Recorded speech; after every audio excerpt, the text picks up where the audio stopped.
আমরা এই ভিডিওতে Creality ব্র্যান্ডের Ender-3 ভার্সন 2 নিও 3D প্রিন্টারের আনবক্সিং এবং প্রাথমিক সেটআপ সম্পর্কে জানব।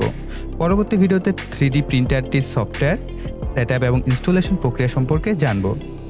এই ধরনের 3D প্রিন্টার ও 3D প্রিন্টারের সরঞ্জাম কেনার জন্য ভিজিট করুন www.creality.com সাইটে। এই ওয়েবসাইটে 3D প্রিন্টার সহ Creality সকল প্রোডাক্ট সম্পর্কে জানতে পারবেন।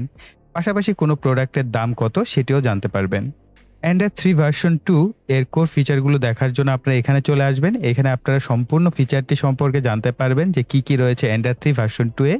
তো এখানে আপনারা দেখতেই পাচ্ছেন সমস্ত ডিটেলস রয়েছে। বর্তমানে এই প্রোডাক্টটির দাম রয়েছে $299। কেনার জন্য PayPal, pay later, Payoneer, Visa card ইত্যাদি মাধ্যম রয়েছে। আপনারা চাইলে এই মাধ্যমগুলোর মাধ্যমে আপনারা পে করে কিন্তু অর্ডার করতে পারবেন এই 3D প্রিন্টারগুলো। Creality থেকে দুটি বক্স পাঠানো হয়েছে। প্রথমে আমরা ছোট বক্সটিকে আনবক্স করে দেখব এর মধ্যে কি রয়েছে।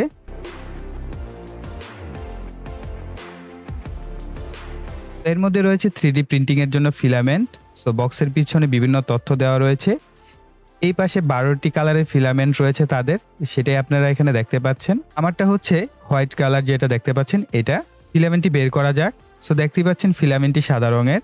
তো Crealityকে ফিলামেন্ট কয়েলটি পাঠানোর জন্য অসংখ্য ধন্যবাদ। এবার আসা যাক বড় বক্সটির দিকে। সো এটা বেশ বড়সড় একটি বক্স আপনারা দেখতে পাচ্ছেন। সো যাই হোক, এটাকে আমরা আনবক্স করি।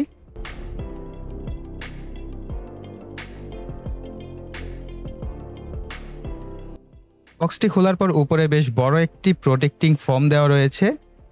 প্রতিটি জিনিস ফোমের কেসের মধ্যে রয়েছে।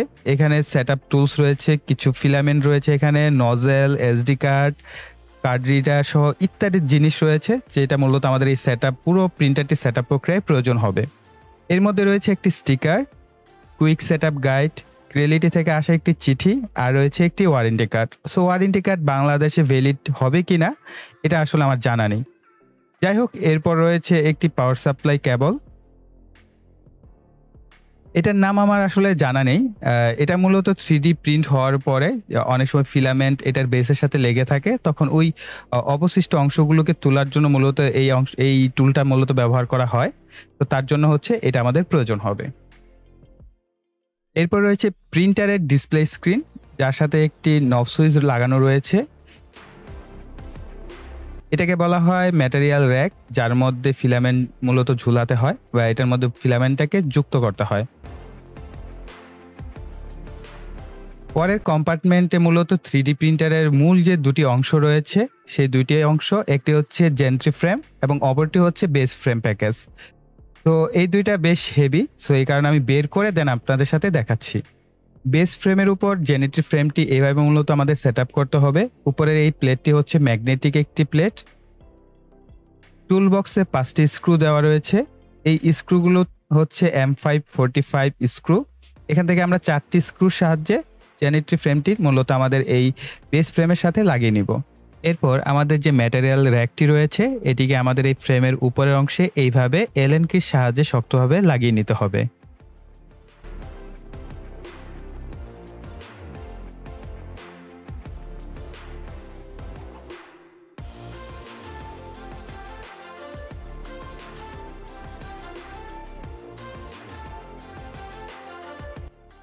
ডিসপ্লে স্ক্রিনের পিছনে যে বেসটি রয়েছে এটিকে এইভাবে চাপ দিলে খুলে যাবে।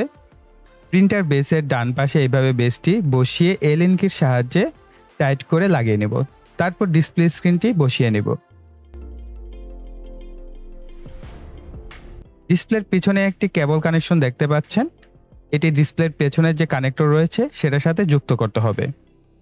এটি একটি ইন্ডিকেশন নব, এটি মূলত ফিলামেন্ট ট্রান্সফার হচ্ছে সেটি ইন্ডিকেট করে। সো আমরা এটি জাস্ট এই স্টেপার মোটরটির উপরে বসিয়ে নিব। এরপর আমরা পুরো ফ্রেমটিকে উল্টো করে নেব।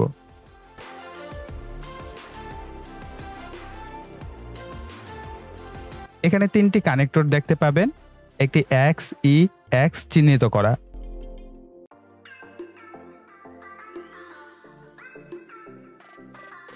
ই চিহ্নিত যে কানেক্টরটি আছে এটি নব লাগানো যে স্টেপার মোটরটি এই কানেক্টরের সাথে যুক্ত করতে হবে।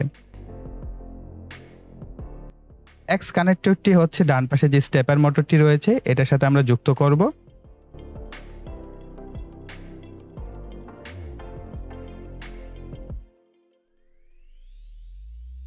আর ছোট এক্স কানেক্টরটি হচ্ছে এই মোটরের সামনের দিকে একটি কানেক্টর রয়েছে, সেটার সাথে যুক্ত করতে হবে।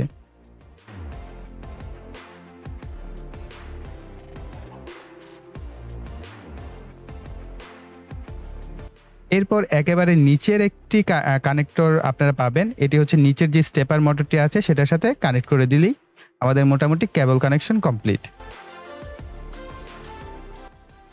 এরপর আমরা কেবল টাইয়ের সাহায্যে যে কেবলগুলো রয়েছে এগুলোকে কিছুটা ম্যানেজমেন্ট করে নিব।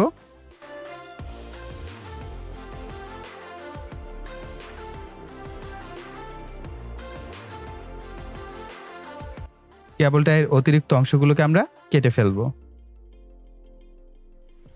প্রিন্টারের সাথে আসা পাওয়ার কেবলটি এখন আমরা সংযোগ করে নিব। একটা বিষয় ইম্পর্টেন্ট, এই হলুদ স্টিকারের উপরের দিকে যদি তাকান তাহলে কত ভোল্টেজ আছে বা আমাদের প্রিন্টারটি কত ভোল্টেজে সিলেক্ট করা রয়েছে সেটি দেখতে পাবেন। যদি 230 থাকে তাহলে তো ঠিকঠাক আছে। যদি এখানে 115 ভোল্ট সিলেক্ট করা থাকে তাহলে এই সাদা অংশটিকে আপনারা স্ক্রুড্রাইভার বা টেস্টারের মাধ্যমে টেনে এটাকে 230 ভোল্টে সিলেক্ট করে নেবেন। এটা খুবই ইম্পর্টেন্ট, আদারওয়াইজ কিন্তু আপনার প্রিন্টারটি যদি আপনি ভুল ভোল্টেজ সিলেক্ট করে পাওয়ার সাপ্লাই দেন তাহলে কিন্তু আপনার প্রিন্টারটি নষ্ট হয়ে যেতে পারে। এখন সাথে আসা যে ফিলামেন্টগুলো আছে সেগুলো আমরা যে ট্রে রয়েছে সেটা আমরা যুক্ত করে নেব।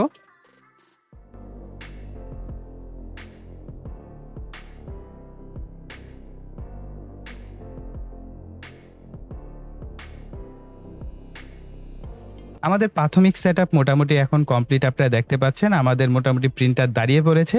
তো পরবর্তী ভিডিওতে আমাদের যে সফটওয়্যার ইনস্টলেশন এবং এটা যে XYZ বিভিন্ন ধরনের সেটআপগুলো আছে সমস্ত বিষয় আমরা পরবর্তী ভিডিওতে শিখব এবং চেষ্টা করব যে কিভাবে প্রিন্ট করতে হয় সেই প্রক্রিয়াটি আমরা শেখার। হয়তো আমরা এটা স্টেপ বাই স্টেপ বিভিন্ন ভিডিওগুলোর মাধ্যমে শেখার চেষ্টা করব। তো আশা করছি ভিডিওটি আপনাদের কাছে ভালো লেগেছে। ভালো লাগলে ভিডিওতে একটা লাইক দিবেন, কমেন্ট করবেন এবং ভিডিওটি শেয়ার করবেন।